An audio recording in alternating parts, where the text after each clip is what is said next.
Charlotte's Web by E.B. White, pictures by Garth Williams. Chapter 1. Before Breakfast.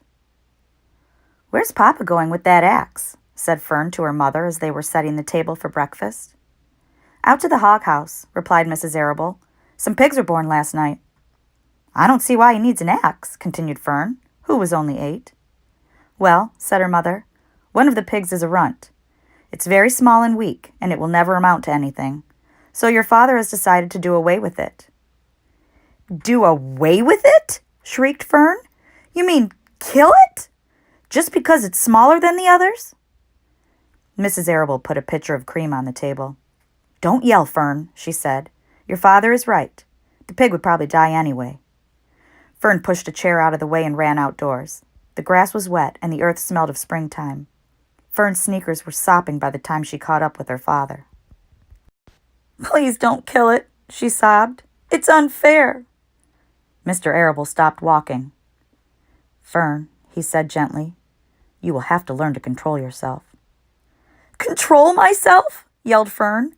"This is a matter of life and death, and you talk about controlling myself." Tears ran down her cheeks, and she took hold of the axe and tried to pull it out of her father's hand. "Fern," said Mr. Arable, "I know more about raising a litter of pigs than you do. A weakling makes trouble. Now run along."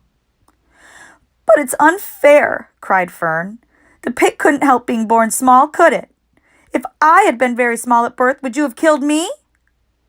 Mr. Arable smiled. "Certainly not," he said, looking down at his daughter with love. "But this is different. A little girl is one thing. A little runty pig is another."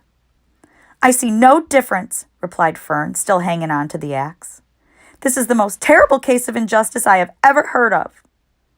A queer look came over John Arable's face. He seemed almost ready to cry himself. "All right," he said. "You go back to the house, and I'll bring the runt when I come in. I'll let you start it on a bottle, like a baby.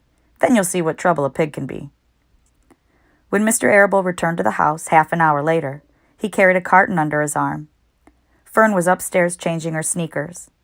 The kitchen table was set for breakfast, and the room smelled of coffee, bacon, damp plaster, and wood smoke from the stove. "Put it on her chair," said Mrs. Arable. Mr. Arable set the carton down at Fern's place. Then he walked to the sink and washed his hands and dried them on the roller towel. Fern came slowly down the stairs. Her eyes were red from crying. As she approached her chair, the carton wobbled, and there was a scratching noise. Fern looked at her father. Then she lifted the lid off the carton. There, inside, looking up at her, was the new-born pig. It was a white one. The morning light shone through its ears, turning them pink. "He's yours," said Mr. Arable, "saved from an untimely death, and may the good Lord forgive me for this foolishness." Fern couldn't take her eyes off the tiny pig. "Oh," she whispered, "oh, look at him. He's absolutely perfect." She closed the carton carefully. First she kissed her father, then she kissed her mother. Then she opened the lid again, lifted the pig out, and held it against her cheek. At this moment, her brother Avery came into the room. Avery was 10. He was heavily armed, an air rifle in one hand, a wooden dagger in the other. "What's that?" he demanded. "What's Fern got?" "She's got a guest for breakfast," said Mrs. Arable. "Wash your hands and face, Avery." "Let's see it," said Avery, setting his gun down. "You call that miserable thing a pig?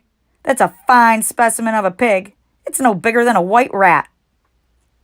"Wash up and eat your breakfast, Avery," said his mother. "The school bus will be along in half an hour." "Can I have a pig too, Pop?" asked Avery. "No, I only distribute pigs to early risers," said Mr. Arable. "Fern was up at daylight, trying to rid the world of injustice. As a result, she now has a pig. A small one, to be sure, but nevertheless, a pig. It just shows what can happen if a person gets out of bed promptly. Let's eat."